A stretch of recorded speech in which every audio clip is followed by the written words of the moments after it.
Tesla's Q2 earnings call has happened, and we got some fascinating information regarding FSD and its take rate.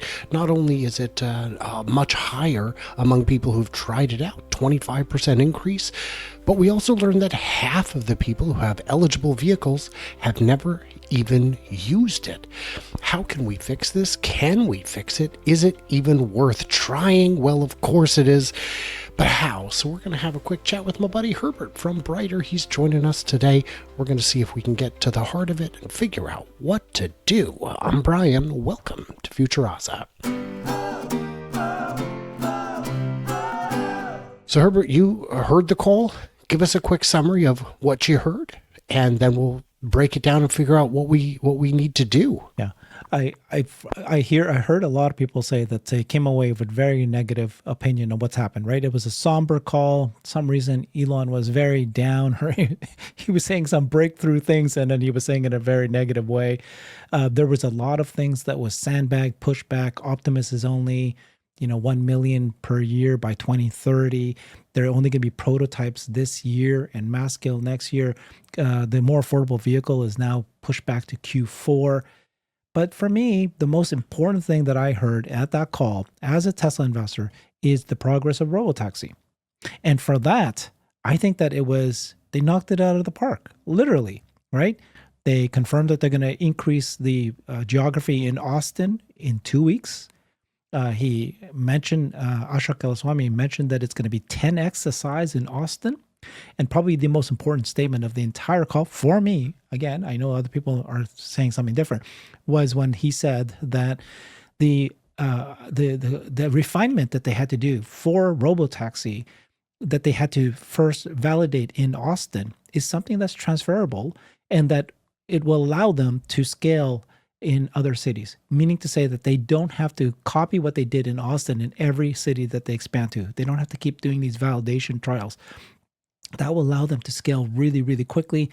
Now, Elon said that we're going to expand in California, right? The Bay Area, Arizona, Nevada, and for the first time, he said Florida as well. And then he said, I think that by the end of this year, we're going to have 50% of the United States population technically possible to use FSD, robotaxi, but it's up to regulatory. But that is like some giant number. That was unbelievable. And then the other unbelievable thing that he said was unsupervised FSD is on track, that sometime the end of this year, people like who own Teslas, and they said, I think in Texas and in California, potentially some geofence, you will be able to drive unsupervised FSD, which means you can sleep in the car by the end of this year. So, and then they said that the FSD is going to be 10x parameters that's coming up. So the FSD you and I are using is so good already on hardware 4, but the robotaxi version is going to be sent to us, and then this 10x parameter thing might happen in the future, and the 4x parameter is going to happen in the next quarter. So it's like it's going to get better, and then it's going to get even better than what that is, and they feel very confident with hardware 4, by the way, without having to wait for AI 5. With AI 4 cars, this is going to be robotaxi ready. So I don't know, as a shareholder, that was the thing that was most important to hear, and I'm just blown away by what they said about it. So I think that that's very positive. Well, you might think that's the best part of it. Personally, and maybe I was only half listening, I'm most excited about the singing, dancing cats, which I'm pretty sure we're getting those too. Same thing. I may have misheard on that part, but we'll, in the comments, was it that thing or what I said? Let us know. We need to know. And also subscribe if you haven't, because this is what we do here. But the thing about FSD, you heard what he said. They gave a free trial of version 13, and of the people who tried it, it increased the take rate by 25%. Right. That's a big deal. But half of the people with eligible vehicles still haven't even tried it out. What is holding them back?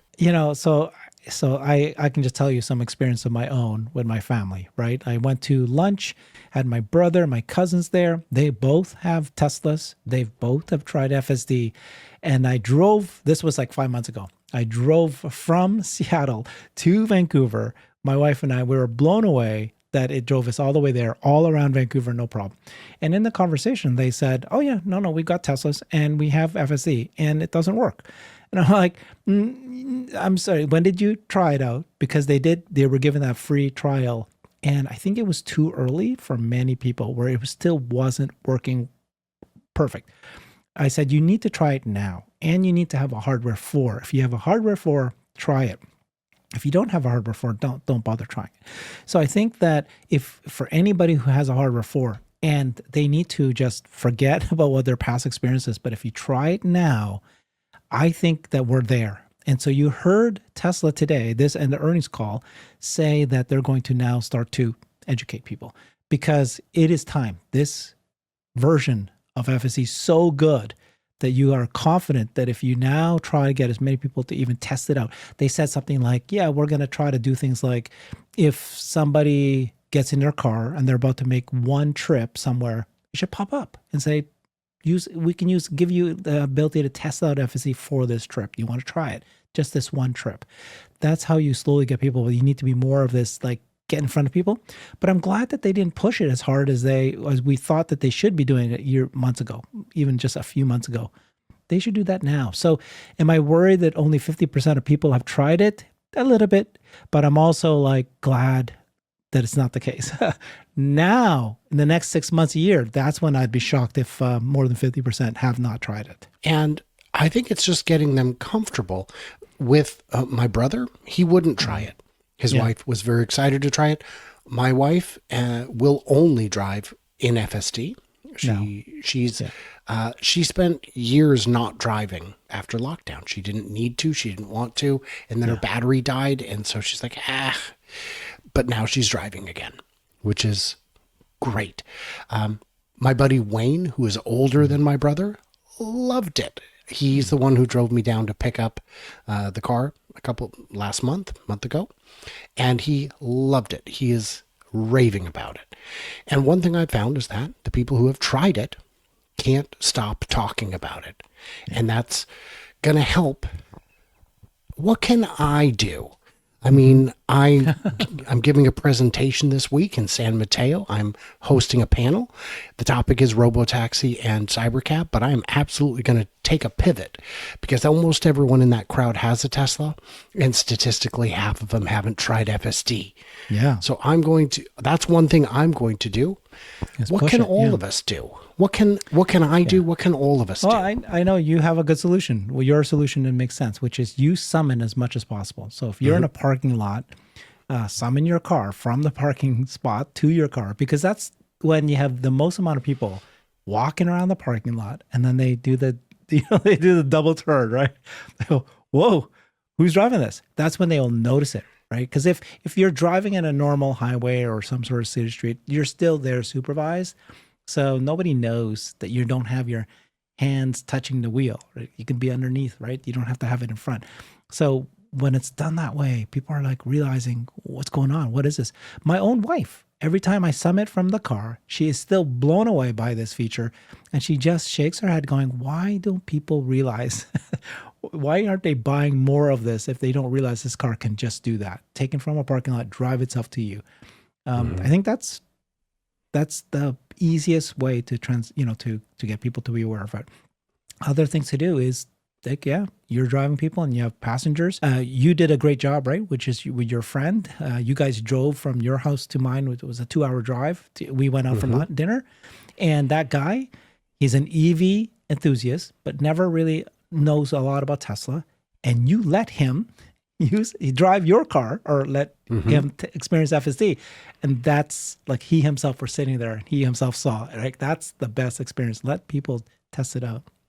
And that was important to me. Casey's been a member of the Oregon Electric Vehicle Association for quite some time. We know each other really well.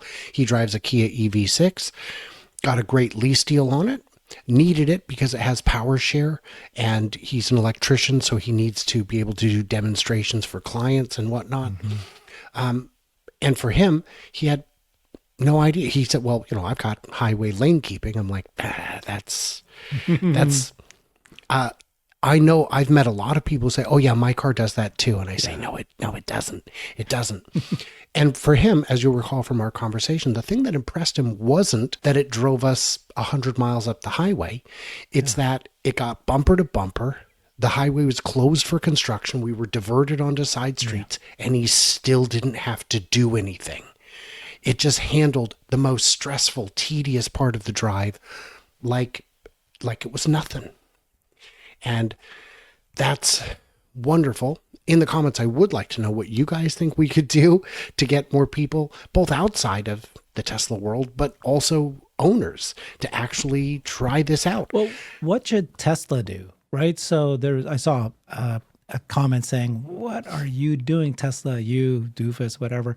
Why aren't you offering 1 year free, right? 1 year free of FSD to everybody right now. Do it right now. Test drives, of course, I think they do it. That's service. If you bring your car in for service, we're talking about the Tesla owners don't even try it. 50%. Give it for free. Promote it when you buy a new Tesla. You should teach everybody. I think Elon said that though, right? Elon said we're going to start sending videos to tell people. I think that again, this is you can blame Tesla for not doing this, but I honestly am personally happy that they haven't done it full force. If they did it on version 11, I think it wouldn't have been as effective. And actually the opposite, which is, look what happened to my brother, right? Which is he tried it and he goes, it's burned in his head that it's not working. You gotta, don't do it until it's ready. You can't ask the service center, the delivery center, employees to spend an extra 15 minutes with every customer. They're already stretched too thin. Unless you're going to staff up for it, which maybe you should. Maybe you should have 2 employees per service center or per delivery center whose job it is to show how this works, take them around the block. I don't know, but I would agree that more needs to be done.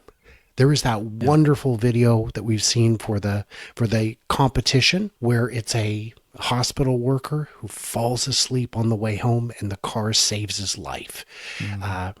It is a dramatic enactment. So it was so touching. Things like that, great. Give them the prize, run that commercial. So Tesla requested anybody, right, the community or anybody to submit a commercial, all right, video. And I think that I've been saying this for the last 2 months, and all I get is negative comments from people, which is that I believe Tesla's going to go full force on advertising now. And the reason is that, remember that Elon said before that there's no point in advertising if the person can't afford the car. I think with more affordable vehicles coming out and being able to offer a car for hundreds of dollars per month, instead of much more affordable, sub $200 per month kind of leasing, that's when they're going to advertise that. They can also advertise it now that you have FSD. This is, I think, the time for them to do that. Now, people say, they don't have to do it, and advertising is not something that they believe in. I think they don't. It's not that they don't believe it. It's just that he felt that cost, there's no point if people can't afford the car. So that you have to bring the price down. But we're there now. Where the more affordable vehicles are available now. And FSD's there now. So, I would agree with that. Going back to the example of Casey, he asked me, wait a minute, how much is this car? And this was a rear-wheel drive Model 3, brand new. And I said, well, if you don't get any of the unusual discounts, just the credit, the $7,500, which remains through September, this car's $35,000. And he's like, 35? I thought it was far more, 50, 60,000. Because it's a whole lot of car. And there are people who are saying, no, it's just overpriced. No, it's just in a more premium segment. Even on that car, the sound is amazing. The features are amazing. A lot of the things that are included are premium in other vehicles and not even offered on, well, this is comparable to name a car. If you were to try and equip a Camry with as many of the features as Tesla has that is also on a Camry, because Camry doesn't have all the features, it would cost far more than $35,000 and probably cost more than the $42,000 it would be before the discount. So they are more affordable. I think that would be effective advertising to let people know what they actually cost, what you actually get. And when he said we don't need advertising, that was at a time when they didn't need advertising because they didn't have enough factories to satisfy the demand. The factories are up and running. They're ready for orders. Let's place some orders. Yeah, I want to clarify something about advertising because people don't understand the nuance. When Elon, there was a big debate and there was like all these institutional analysts saying Tesla should advertise instead of reducing the price by 20%. Remember that time when they across the board Massive had to cut cut. prices, massive cuts. They should have advertised. And I said, you don't, it's not in lieu of the cuts. You don't advertise in lieu of the cuts. You had to reduce the prices because the interest rates shot up. People can't afford the car. There's only a small number of segments of people that can afford a car at $50,000, $60,000, $70,000, right? So it's not that we're against advertising. It's that it's when you say it should have been done in lieu of a price cut. That was my big argument with people. Now, with the prices going down, Tesla's bringing out to reduce the prices. You should absolutely do education and advertising. There's absolutely zero reason why I don't think they should do that. I agree with all those points. And then, of course, the biggest factor is they should reach out to people like you and me and invite us in for a press day, a special press day where we get to meet the AI team and get excited about what they're doing. And spread the word. Yeah. And spread the word. Because do you know how many videos we would mention that in? Do you know how much more likely we would be to talk about?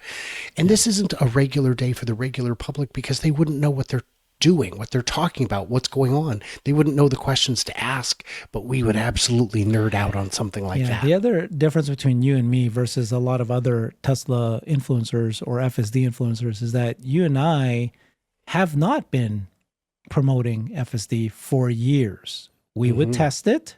We would go, okay, I tested just to see the progress, but I don't go and tell anybody FSD solved, nothing like that. You and I have been very, very clear. But once it started to work 5.5 months ago for me flawlessly, that's when I became an evangelist. It's like, no, this time is different. The last 6 months is different. This works now. And so this is the time for us to evangelize this. Well, I would, but I'm so busy. Maybe next time. No, I kid. Guys, what did we miss? What did we misunderstand? Leave it into them comments below. Head over to Brighter with Herbert. Get brighter. Come back and tell me what you've learned. It's not required, but it would be kind of fun to see. And everybody else, like, subscribe, do all those things. Please do subscribe. I'm on a quest to hit 100,000, at which point I promise to stop begging. And stay tuned, stay juicy, and I cannot wait to hear from you clever robots on the Flippity Flop.